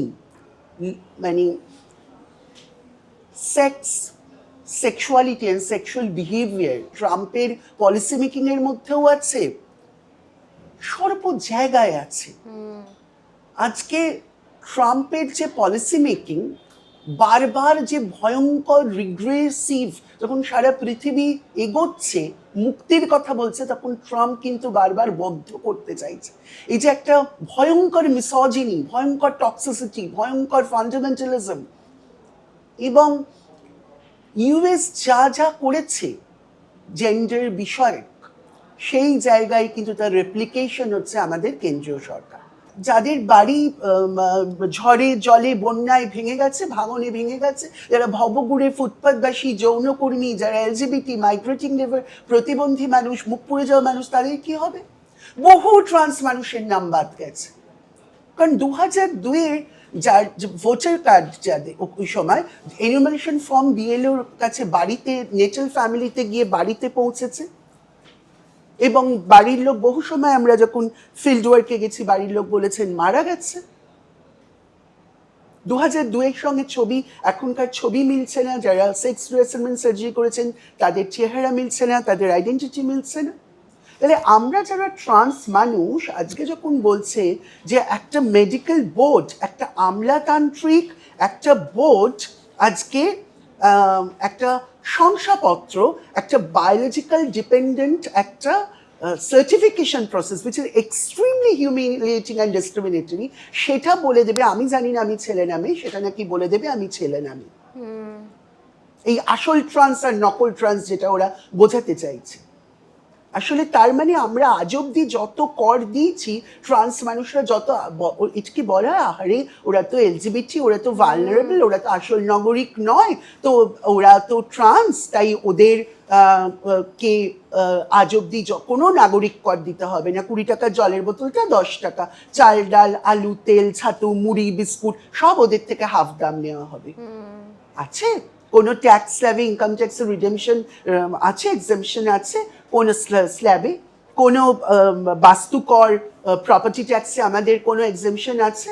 তার মানে সুবিধাবাদী মানুষের মতো। তোমাদের ব্যবসার জন্য লোন দেয় আমি জানি না। কোথায় লোন? আজকে সরকারি জায়গায় আজকে 12 বছর প্রায় হয়ে গেল কোনো গভর্নমেন্ট হসপিটালে কোনো ট্রান্স ওয়ার্ড আছে, কোনো ওয়ান স্টপ ক্রাইসিস সেন্টার আছে? কি আছে আমাদের? কোনো আজকে ট্রান্স মানুষরা কোন ওয়ার্ডে ভর্তি হবে মেল ফিমেল ছাড়া? আমলেরা ট্রান্সজেন্ডার মিটিংয়ে ট্রান্সজেন্ডার বলতে গিয়ে ট্রানজিস্টার বলছেন, ট্রান্সফরমার বলছেন। জানেও না তারা। তারা জানে, তারা ট্রান্স মানে হিজড়ে বোঝেন। হিজড়ে যদি একটা সোশ্যাল, একটা সোশিও কালচারাল আইডেন্টিটি, একটা পরম্পরা আছে, একটা লেগেসি আছে তাদের। সব ট্রান্সরা হিজড়ে পেশায় যান না। ট্রান্স রিক্সা চালক আছেন, ভ্যান চালক আছেন, মুসলিম আছেন, ডিসেবল আছেন, ডাক্তার আছেন, বিজ্ঞানী আছেন, ফুটপাথবাসী আছেন, ভবঘুরে আছেন, অ্যাসিড সার্ভাইভার আছেন। বেশিরভাগ ট্রান্সই তো পরিযায়ী, মাইগ্রেটিং, বাড়ি থেকে তাদের বের করে দেওয়া হয়। সমাজ বাধ্য করে তাদেরকে, যে সিগন্যালে আপনারা তোমরা যাদের দেখো যে পয়সা তুলছে, কেন? ফাইন্ডিং নো আদার অল্টারনেটিভ, তারা বাড়ি থেকে তাদেরকে তাড়িয়ে দেয়, তখন তারা বাধ্য হয়ে এই পেশায় যায়। এটা তো এক ধরনের বেগারি। তাহলে কেন আজকে এই ভিক্ষা করতে বাধ্য হলো তারা? কেন আজকে তাদের পরিবার তাদেরকে সাপোর্ট দিতে পারলো না? তার মানে তুমি সাপোর্ট দিচ্ছ না, তুমি বাড়ির লোক, হেট্রোপেট্রিক্যাল বাড়ির লোক বাড়ি থেকে বার করে দিচ্ছ, তখন তারা বাধ্য হয়ে সার্ভাইভালের জন্য তারা এই পেশায় যাচ্ছে। তখনই আবার তোমরা তাদের দেখে বলছো কেন ওরা সিগন্যালে দাঁড়িয়ে টাকা নিচ্ছে, কেন নেবে না? এটা তো তাদের সার্ভাইভাল। এই হাতে তালিটা তো আমি মনে করি এটা মোড অফ রেজিস্ট্যান্স, প্রতিবাদ, প্রতিরোধ এবং প্রতিস্বরের একটি, it's a mode of alternative mode of resistance. এই তালি যে বিরোধী দিবিরকে যথেষ্ট সতর্ক করা। এবং এই যে তাদেরকে ডিফারেন্সিয়েটেড হয় না, যে মানে ধরো ওরা তো যে প্রতিবাদটা জানাতে চাইছে এটা তো নেগেটিভ প্রতিবাদ হয়ে যাচ্ছে না, যে আমরা তো রেগে যাচ্ছি, ধরো না রেগে যাচ্ছি, কারণ এটাই তো করতে চাইছে রাষ্ট্র আজকে কেন আজকে কোনো ছোটবেলা থেকে খোকা গেছে মাছ ধরতে ক্ষীর নদীর পাড়ে, খোকা ক্ষীর নদীর পাড়ে মাছ ধরতে যাবে আর খুকি পুতুল খেলবে, আর টুকি কোথায়? আমি খোকা খুকি তো নই, আমি তো টুকি। খোকা খুকি টুকি, আমার কথা কোথায়? আজকে বড় বড় ডাক্তারদের সঙ্গে যখন কনসালটেশনে যাচ্ছি, ডাক্তাররা বলছেন আমরা ইন্টারসেক্সটা জানি, মেডিকেলে আমরা পড়াশোনায় করেছি, বড় টপ লেভেলের ডাক্তার, কিন্তু মেডিকেল সায়েন্সে আমরা ট্রান্সজেন্ডারটা আমাদের কারিকুলামেই ছিল না। কেন নেই কারিকুলামে জেন্ডার স্টাডিজ? ছোটবেলা থেকে একটা শিশুর মনে কেন আজকে টেক্সটে, কেন আজকে জেন্ডার স্টাডিজটা একদম শিশু পাঠ্যের মধ্যে বিভিন্ন লালাবাই, ফ্যাবলস, ফেয়ারি টেলসের মধ্যে দিই, তার যে বেড়ে ওঠার মধ্যে দিই সোশ্যালি, কালচারালি, পলিটিক্যালি, কেন ছোটবেলার টেক্সট বইগুলোর মধ্যেই জেন্ডার স্টাডিজটা, জেন্ডার নর্মসগুলোকে কীভাবে আজকে সমস্ত সিনেমাগুলো তুমি দেখো, সমস্ত অ্যাডগুলো তুমি যদি অ্যাডে দেখো, ফ্ল্যাটের অ্যাডে, যে কোনো কমপ্লেক্স বা ফ্ল্যাটের অ্যাডে লম্বা ছেলে বেটে মেয়ে, কোনোদিন দেখেছো অ্যাডে লম্বা মেয়ে বেটে ছেলে? সব ফর্সা ছেলে মেয়েরা গাড়ি চালায় সবসময় ছেলেরা। একটা ডিসেবল মেয়ে দেখেছো, যে ডিসেবল মেয়ে, একটা ছেলে, একটা অ্যাসিড সার্ভাইভার মেয়েও একটা ফ্ল্যাট, একটা এলস, দুটো মেয়ে একসাথে ফ্ল্যাটের চাবি নিয়ে, দুটো ছেলে একসাথে ফ্ল্যাটের চাবি নিয়ে, দেখেছো? লাইফ ইন্স্যুরেন্সের অ্যাডগুলোয় কখন দেখেছো দুটো মেয়ে একসাথে? বিয়েই তো নেই, আইনটাও তো নেই। দুটো ছেলে একসাথে, বা একজন ট্রান্সজেন্ডার একসাথে, বা একজন হিজড়া মানুষ লাইফ ইন্স্যুরেন্সের কোনো অ্যাড না। Everywhere it is so heteropatriarchal and it's so gendered. এবং এই ভয়ঙ্কর যে ট্রান্স অ্যাক্টটা, আমার মনে হয় এই ট্রান্স অ্যাক্টটা কিন্তু কোনোভাবেই শুধুমাত্র ট্রান্স মানুষকে ক্ষতি করছে না। এই যে মানবতা, মনুষ্যত্ব, গণতন্ত্র, এবং it's a gross violation of the preamble constitution. এবং তুমি যদি পড়ো, আমি অনুরোধ করবো তোমাকে পড়ার জন্য, তুমি দেখতে পারবে যে এই ট্রান্স অ্যাক্টটা কীভাবে it's the attack on minorities and all kinds of radical discourses.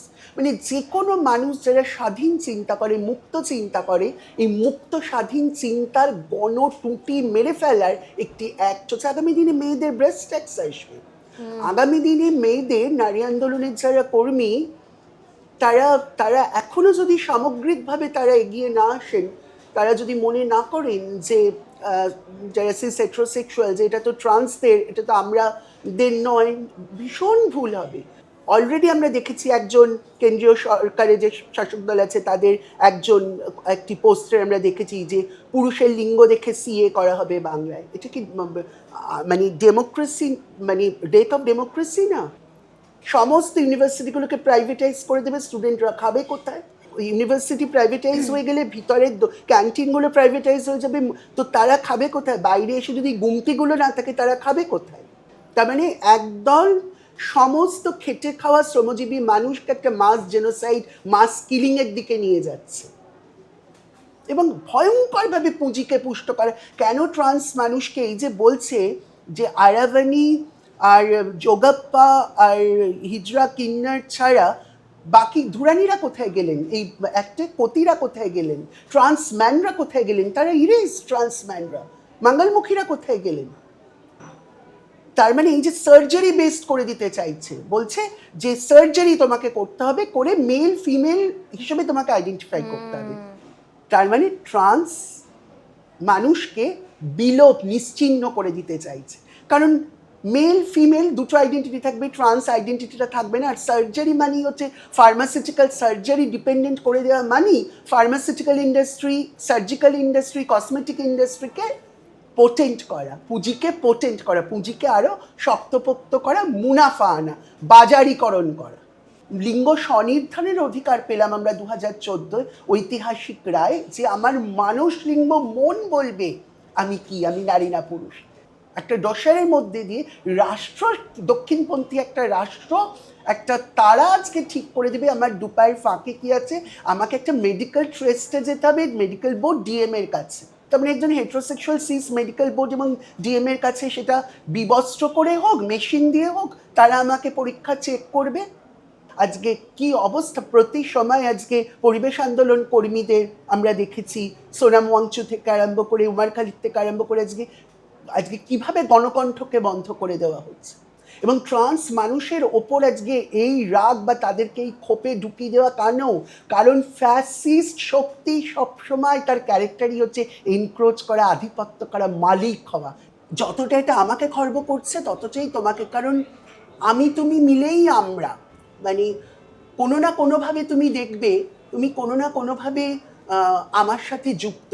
কারণ আমরা সবাই একটার বিরুদ্ধে, বৈষম্যের বিরুদ্ধে, পিতৃতান্ত্রিকতার বিরুদ্ধে, অসমকাম পিতৃতান্ত্রিকতার জন্য কিন্তু তুমিও কোনোভাবে জীবনে সাফার করেছো, আমিও কোনোভাবে করেছি। তার মানে আসলে আমরা দুজনেই ওই অসমকাম পিতৃতান্ত্রিক এজেন্সির বিরুদ্ধে লড়াই করছি, রাষ্ট্র আমাদের ভাগ করে দিচ্ছে।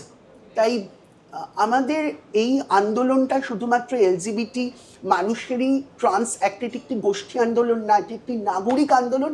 এবং এই অলরেডি আমাদের সারা ভারতে এই আন্দোলন হচ্ছে, আমরা তীব্রভাবে এই ট্রান্স অ্যাক্টের বিরোধিতা করছি এবং আমরা দেখছি যে বিভিন্ন অ্যালাইরা আসছেন, বিভিন্ন সংগঠন আসছেন, বিভিন্ন মানুষজন আসছেন। এবং পশ্চিমবাংলার প্রেক্ষিতে আমরা সংযোগ রাখছি যে সমস্ত গণতন্ত্রপ্রেমী মানুষ, সমস্ত অধিকার আন্দোলনের মানুষ, সমস্ত পরিচয় আন্দোলনের মানুষ, পরিচিতি আন্দোলনের মানুষ, সমস্ত নাগরিক আন্দোলনের মানুষ, সংগঠন, মানবাধিকার সংগঠন, সবাই মিলে আমরা একসাথে একটি নাগরিক আন্দোলন করে, আমরা তো দেখেছি কৃষি বিল আমরা রদ করতে পেরেছি।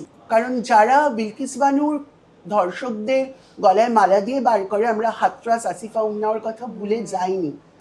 একদমই তাই। আর সত্যি কথা, মানে মেয়েরা, ট্রান্সজেন্ডাররা, তাদেরই বোধহয় সব থেকে সেক্সুয়াল অ্যাক্টিভিটি যেন বেশি, তারা সব কামুক। ভিকটিম ব্লেমিং করা হয় তো, যে এলজিবিটিরা যেন সেক্স ছাড়া আর কিছু করে না, তারা স্বপ্ন দেখে না, ভালোবাসে না, খায় না, ঘুমায় না, শুধু সেক্স করে।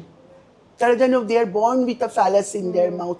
তারা যেন আর কোন স্বপ্ন দেখে না, ভালোবাসে না, পড়াশোনা করে না। এত সুন্দর কথা বলছো, আমি তো বলতে পারি না, আমার তো কোনো উদাহরণ নেই, কারণ আমি তো অত পড়িনি। কিন্তু তুমি যে সারাক্ষণ পড়ো। আমি যে কত পড়ি আমি জানি না, কিন্তু জীবন থেকে, জীবন অভিজ্ঞতা থেকে, লিভড এক্সপিরিয়েন্স থেকে, নিত্যদিনের জীবনের পথে ঘাটের, মাঠে ময়দানের, রাস্তার যে প্রতি মুহূর্তে স্রোতের বিপরীতে হাঁটার যে লড়াই, টিকে থেকে নিঃশ্বাস নিচ্ছি, এই আমাদের এই প্রতিটি নিঃশ্বাসই তো একটা প্রাইড। আজ অব্দি শুনেছো কোনো পুরুষকে বেশ্যা বলা হয়? পুরুষকে ফ্ল্যামবয়েন্ট বলা হয়, কারণ সেটা ভ্যালোরাইজ, গ্লোরিফাই করা হয়। মেয়েদের বেশ্যা বলা হয়, পতিতা মানে ফলেন, যার পতন হয়েছে, যে পড়ে গেছে।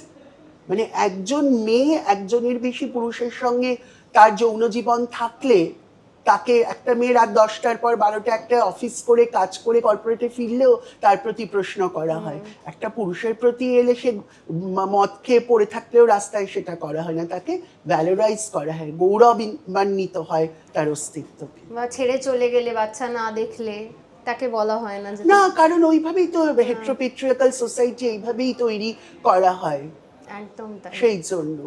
বা সেই বাচ্চাটাকে যে বার করে দিচ্ছে যে সে পুরুষ বা নারী নয়, সে একজন এমন জিনিস সে নিজেও জানে না, এবং বাবা মাও কি করবে, কিন্তু সমাজের চাপে বের করে দিচ্ছে। কিন্তু সমাজ তখন কিন্তু বলছে না, ওটা একটা ছোট সন্তান, ওকে তো বড় করো। হ্যাঁ, এই তো কারেক্টিভ মেজার, মানে এই যে একটা বাচ্চা জন্মানোর পর যখন যদি আজকে ইন্টারসেক্স হয়, বহু সময় আজকে তাকে কারেক্টিভ মেজার একটা বাইনারিতে ঢোকানো হয়, তাকে তার মতো করে বড় করা হয় না। সত্যি আজকে মানুষ দেখছে যে রাগটা দেখছে, আজকে এই যে বহু সময় আমাকে প্রশ্ন করা হয় যে হিজড়েরা রেগে যায় কেন, অনেক সময় কেন রেগে যাবে না? এত হিস্ট্রি অফ অপারেশন যদি মানুষের ওপর বছরের পর বছর এইভাবে অবদমন শোষণ মানুষের হয়, একটা সময় শোষিত মানুষই তো শোষক হয়ে যায়। আচ্ছা, এই যে এত এজেন্ডা, এসআইআর নিয়েও এজেন্ডা হয়েছে, তাতেও দেখেছি যে আমাদের যিনি রুলিং পার্টি তিনি গিয়ে প্রতিবাদ করেছেন, কিন্তু কোনো রাজনৈতিক দলে কিন্তু ট্রান্সজেন্ডার বা এই বিয়ে নিয়ে কিন্তু কোনো এজেন্ডা নেই, কেন? বর্তমানে পশ্চিমবাংলার পরিপ্রেক্ষিতে শাসক দলের ইস্তেহারে ট্রান্সজেন্ডারটা আছে, বা অন্যান্য বাম রাজনৈতিক দলে এইবারে ট্রান্স ব্যাপারটা তাদের, বা তারা ট্রান্স বিলকে বর্তমানে পশ্চিমবাংলার শাসক দল বা অন্যান্য বাম রাজনৈতিক দলগুলো ট্রান্স জেন্ডার অ্যাক্টটাকে কন্ডেম করেছেন তারা, কিন্তু সেটা কাগজ কলমে। কিন্তু আজ অব্দি পশ্চিমবাংলার মানে বর্তমানে এই যে ট্রান্স অ্যাক্টটা নিয়ে যে না শাসক দলে বা না বিরোধী দলেরতে খুব তীব্র একটা শুধু স্টেটমেন্ট কন্ডেম করে দেওয়ার বাইরে গিয়ে তীব্রভাবে এটা নিয়ে এজেন্ডা করা, ক্যাম্পেনিং করার প্রচণ্ডভাবে সেইটা খুব লক্ষ্য করা যায়নি। তার কারণ আমার মনে হয় যে কোনো রাজনৈতিক দলই আসলে, সবাই বোধহয় ট্রান্স মানুষকে, মানে আমি জানি না, মানে রাজনৈতিক দলগুলো তারা তাদের ভোট ব্যাংকের এজেন্ডায় কি শুধু ট্রান্স মানুষরা থাকে, কিন্তু তার বাইরে গিয়ে কতটা তারা ট্রান্সজেন্ডার শব্দটার মানে জানেন, ট্রান্স মানে কি তারা শুধু হিজড়ে বোঝেন, বা ট্রান্সজেন্ডার বা লিঙ্গ বৈষম্য এই বিষয়টা কতটাকে তারা আদেও রাজনৈতিক মনে করেন। মানে ভোট দেয় যদি, হ্যাঁ, কিন্তু শুধু ভোট ব্যাংকের বাইরে গিয়েও যে শুধু ভোটের আগে তারা বললেন আর বাকি সময় যে ট্রান্স মানুষদেরকে যে একটা সাবহিউম্যান বা অবমানব বা লেসার সিটিজেন বা কম নাগরিক হিসেবে দেখা, বা এলজিবিটি বিষয়টা একটু লঘু ইস্যু, শ্রেণী সংগ্রাম, শ্রেণীহীন সমাজ হলেই এই অটোমেটিক্যালি লিঙ্গ বৈষম্য চলে যাবে। লিঙ্গ বৈষম্য যে কি ভয়ঙ্কর, লিঙ্গ রাজনীতি সর্বস্তরে সর্ব জায়গায় আছে, সেটাকে গুরুত্ব দেওয়া, যথেষ্ট রাজনৈতিকভাবে গুরুত্ব দেওয়া। কারণ আমরা বহু সময় সেটা বর্তমানে পশ্চিমবঙ্গের শাসক দলের মধ্যেও আমলাদেরও দেখেছি, ট্রান্সজেন্ডার মানে বোঝে না, বা ট্রান্সজেন্ডার মানে ভুল বোঝে, বা কি বোঝে, বা হাফ বোঝে,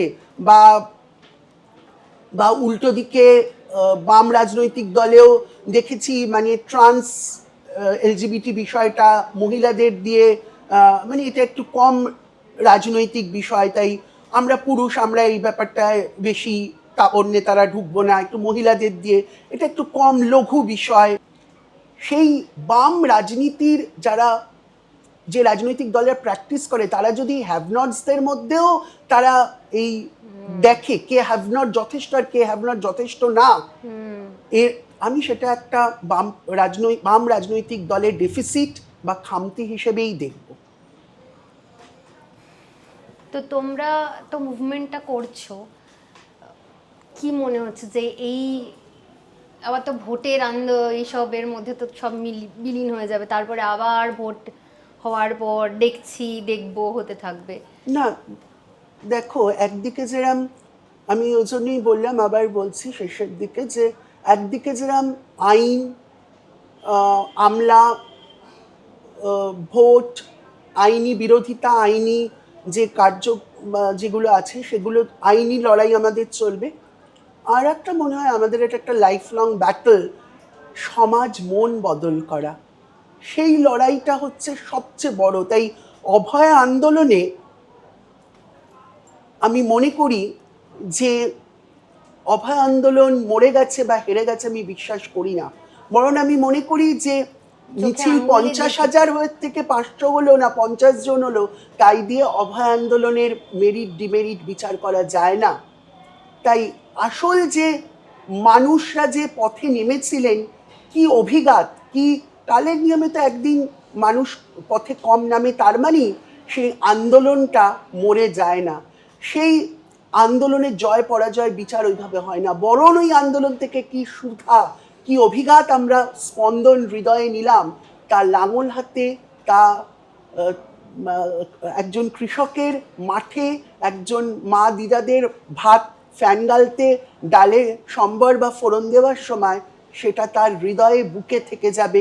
প্রতিটি সংগ্রামী মানুষ কি লার্নিং এবং কি আনলার্নিং হলো এই আন্দোলন থেকে, সেটা আমরা নিজেরা নিজেদের হৃদয়ে বয়ে, এই যে যারা বলছেন যে অভয় আন্দোলন মরে গেছে, যেসব সিস হেটারোসেক্সুয়াল পুরুষরা বলছেন, আমি অনেক সময় শুনছি, আমার তাদের কাছে একটা প্রশ্ন করতে ইচ্ছা করে যে আচ্ছা, আপনি এই অভয় আন্দোলনের আগে আপনার নাতনির বয়সী একটি মেয়েকে বাসে, মেট্রোয়, ট্রেনে যেভাবে তার ক্লিভেজটা দেখতেন, আজও কি সেভাবে দেখেন?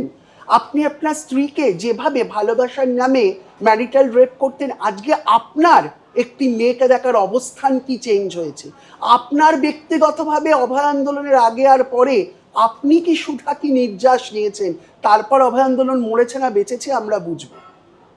তাই মর্নিং শোজ দ্য ডে, যেরকম ঘৃণা ধীরে ধীরে ধীরে ধীরে ঘুণ পোকার মতো মানুষের মনে এসকেলেটেড হয়, বদল, স্পন্দন, ভালোবাসাও, সংক্রমণও ধীরে ধীরে ধীরে ধীরে গিয়ে একটা বিশাল বিস্ফোরণ হয়ে একটা সমসমাজ, একটা মুক্তির আকাশ হয়, যে আকাশে ঘৃণা নেই। ওই যে নারী তুমি অর্ধেক আকাশ, কোন আকাশে আমরা অর্ধেক আকাশ পাবো? দয়া করে পুরুষতান্ত্রিক মানুষরা আমাদের অর্ধেক আকাশ দেবেন না? এক নির্মল সমাজ, এক পূর্ণ মুক্তির আকাশ আমরা পাবো, যে আকাশে ঘৃণা নেই, যে আকাশে যত্ন, শুশ্রূষা, ভালোবাসা আছে, যে বন্ধুত্বে স্বরলিপি জিজ্ঞাসা করবে এমন চরম বিপন্নতার দিনে এভাবেই ভালোবাসা তৈরি হবে, যে একান্ত আড্ডা এভাবেই, যে আমরা কি করতে পারি এই তুমি আমির বিভাজনের বাইরে, যে রাস্তা আমাদের গিয়ে আমরা হয়ে উঠতে শেখাবে। একদম। হ্যাঁ, এটা তোমার ব্যক্তি, তুমি অনুরাগ মৈত্রেয়ী, তো যখন তুমি হাঁপিয়ে যাও, যে তুমি আমাদেরকে তো এতটা প্রাণবন্ত করো, তোমার কথা শুনে আমরা ভীষণ উত্তেজিত, কিন্তু তুমিও তো মাঝে মাঝে হাঁপিয়ে যাও, তো নিজেকে তখন কি করে আবার সেই জায়গায় নিয়ে আসো, মানে রেজুভিনেট করো কি করে? হ্যাঁ, এটা ক্লান্তি তো আসে, ব্যথা আসে। সেই রবীন্দ্রনাথের কথায় বলবো, আমার জীবন দেবতার কথায়, যে তুমি বলে ভালোবাসি ভালো বলে নয়, যে শাখায় ফুল ফোটে না ফল ধরে না একেবারে, তোমার ওই বাদল বায়ে দিক জাগায় সেই শাখায়। আমি আমার মনে হয় যে culture is the highest form of human endeavour. যে কোনো form of art and culture, যেরকম আমি গানে আমার সাবলিমেশন অফ পেন হয়, আমার যন্ত্রণার পরিশমন হয়, আমার লিবারেশন, আমি মুক্তি খুঁজি। আমার যখন প্রচণ্ড ড্রেন্ড লাগে, দুঃখ লাগে, যন্ত্রণা লাগে, আমি বারবার করে শরণাপন্ন হই, আমি অফারিং দিই, আমি সমর্পণ করি, আমি সারেন্ডার করি বিভিন্ন গানের বিভিন্ন সুরের কাছে। আমি বারবার আমার উত্তরণ হয়, আমি প্রতিদিন শিখি, ভালোবাসতে শিখি, নম্র হতে শিখি, যত্নশীল হতে শিখি, শুশ্রূষা করতে শিখি, নিজেকে বলতে শিখি, আত্মসোহাগ করি, নিজে নিজের মাথায় হাত দিয়ে বলি, আমি তোমার বাবা, আমি তোমার মা, আমি তোমার স্বামী, আমি তোমার বন্ধু, আমি তোমার সখা। Yes Maitri, I love you so much, আমি তোমার সাথে আছি।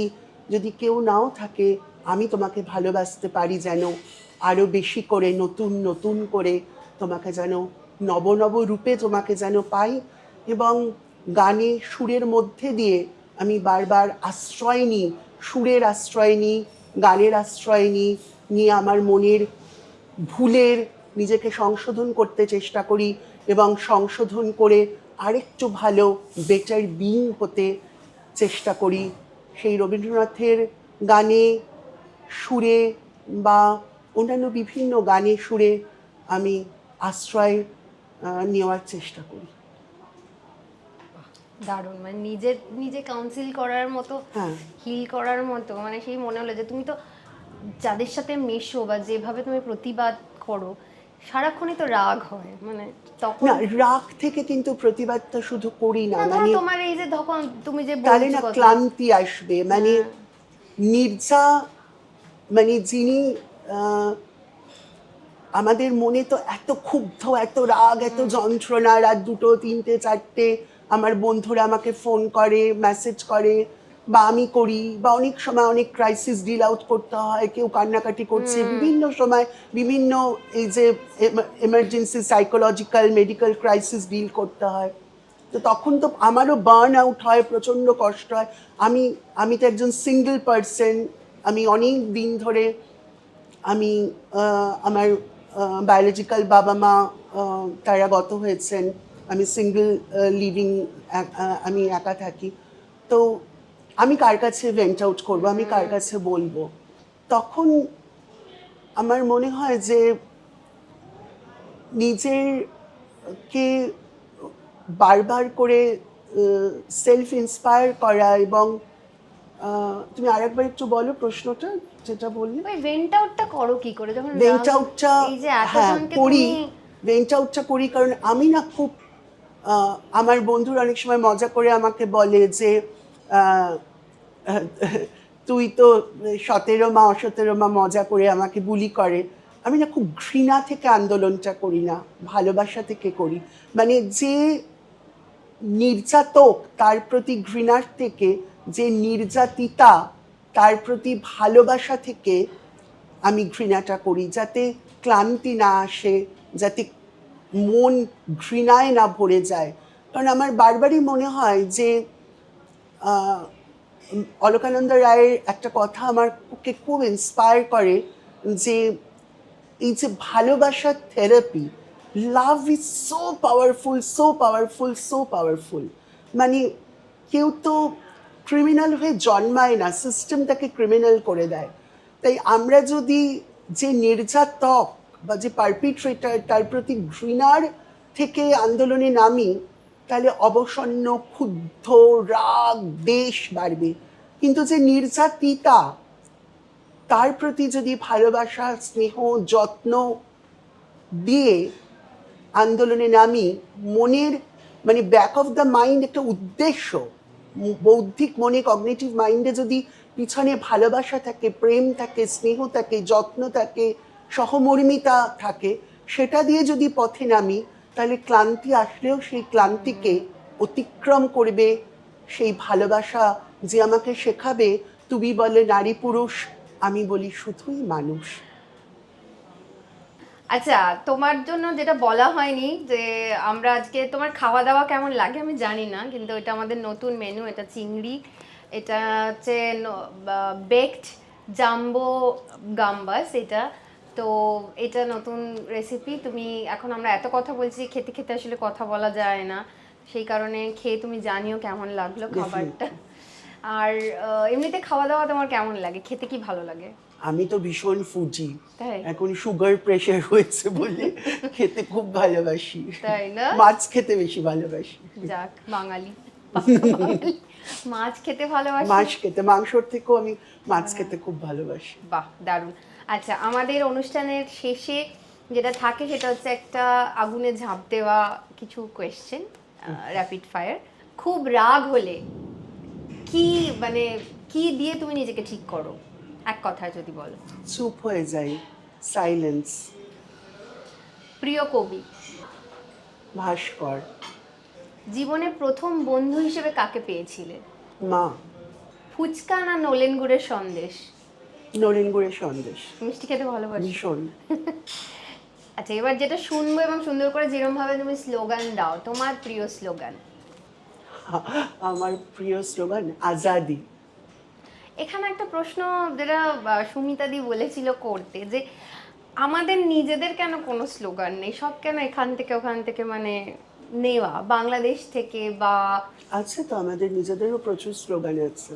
একটু বলো, আমরা তো জানি না সেটা স্লোগানটা একদম। ভালো নারী মন্দ নারী, লোক চকানোর কায়দা ভারী, গতর খাটিয়ে খাই শ্রমিকের মর্যাদা চাই, আমার শরীর আমার মন, মানব না রাজশাসন।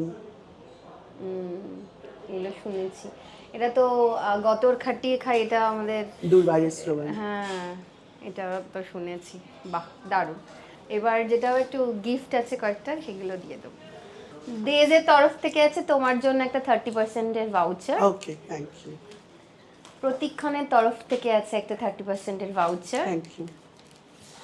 লাস্ট রাদার তরফ থেকে আছে একটা 30%-এর থ্যাংক ভাউচার। ইউ।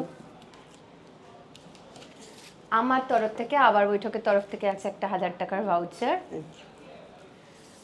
ও স্টোরের তরফ থেকে আছে একটা 25%-এর discount voucher. Thank you. Be Bonnie সালনের তরফ থেকে আছে একটা 500 টাকার ভাউচার। আর হাটারি গ্রিলসের তরফ থেকে আছে একটা 750 টাকার ভাউচার। Thank you. আমার এই সুন্দর আরামদায়ক গরমের সব থেকে কমফোর্টেবল এই ঢোলা ঢালা জামাটা দিয়েছে শিল্পী সিনহা ডিজাইনার। তাদের ইনস্টাগ্রামে একটা পেজ আছে শিল্পী সিনহা ডিজাইনার, সেখানে নিচে দেওয়া কোডটা দিলে একটা ডিসকাউন্ট ভাউচার পাবেন এবং আপনাদের পছন্দ মতো জিনিস কিনলে সেখানে একটা ডিসকাউন্ট পাবেন। Thank you. এই যে তোমার কথার সাথে সাথে এরকম বাইরে বৃষ্টি ঝড় হচ্ছে, মানে আমি দেখতে পাচ্ছি তোমার যত সুর চড়ছে তত ওখান থেকে বিদ্যুৎ চমকানো, ঝড় বেড়ে যাচ্ছে, বৃষ্টি নামছে, খুব দারুণ একটা ওয়েদার তৈরি হয়েছে। তো একটা কবিতা দিয়ে শেষ করবো আমাদের আজকের অনুষ্ঠান। শ্রীজাতর লেখার একটি অংশ বিশেষ। যোনি দিয়ে তৈরি হয় নারী, কপাল ঠোঁট চিবুক সবই যোনি। চক্র হাতে তুমিও গিরিধারী, শিষ্ণকেই করেছ তর্জনী। এসো পুরুষ শিষ্ণ চমকাই, এখন থেকে শিষ্ণ দিয়ে ভাবি, শিষ্ণ দিয়ে দুবেলা ভাত খাই, শিষ্ণ তুলে জোরালো করি দাবি। আমাদের এই পর্বে প্রশ্ন হলো আমাদের আজকের অতিথি অনুরাগ মৈত্রেয়ী। অনুরাগ মৈত্রেয়ী হাঁসুলি বাঁকের উপকথার একটি চরিত্রের কথা উল্লেখ করেছেন, সেটি কোন চরিত্র? অনুরাগ মৈত্রেয়ী হাঁসুলি বাঁকের উপকথার একটা চরিত্রের কথা উল্লেখ করেছেন, সেটি কোন চরিত্র? চটপট উত্তরটি পাঠিয়ে দিন নিচে দেওয়া মেল আইডিতে। আর আপনাদের অনুষ্ঠানটি ভালো লাগলে অবশ্যই শেয়ার করুন, সাবস্ক্রাইব করুন, আর নিচে দেওয়া হাইপ বাটনটি প্রেস করতে কিন্তু ভুলবেন না। ধন্যবাদ।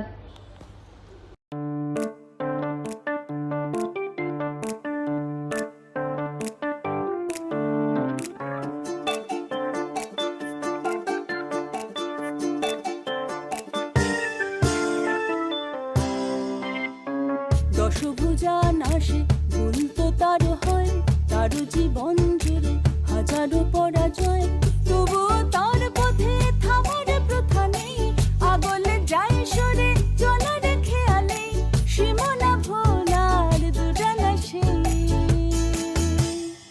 কপালে লেখা টেখা কিছু নেই, আছে যা তাকে বলে ধপ।